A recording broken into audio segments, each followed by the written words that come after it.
explosions shook them out of their beds and sent them rushing for their weapons, and soon the awful odds became clear. These 53 Americans were surrounded by more than 300 Taliban fighters. What happened next has been described as one of the most intense battles of the entire war in Afghanistan. The attackers had the advantage, the high ground, the mountains above, and they were unleashing everything they had: rocket-propelled grenades, heavy machine guns, mortars, snipers taking aim. To those Americans down below, the fire was coming in from every single direction. They'd never seen anything like it. With gunfire impacting all around him, Clint raced to one of the barracks and grabbed a machine gun. He took aim at one of the enemy machine teams and took it out. A rocket-propelled grenade exploded, sending shrapnel into his hip, his arm, and his neck. But he kept fighting, disregarding his own wounds and tending to an injured comrade instead.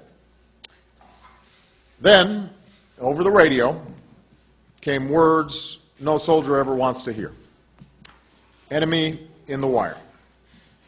The Taliban had penetrated the camp. They were taking over buildings. The combat was close, at times as close as 10 feet.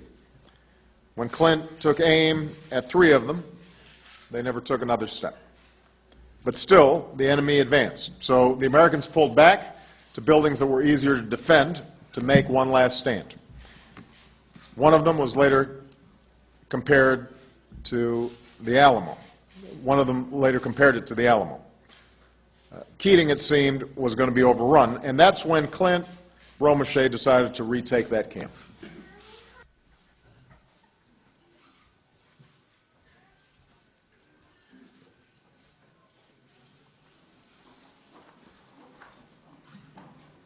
Staff Sergeant Romesha's heroic actions throughout the day-long battle were critical in suppressing an enemy that had far greater numbers.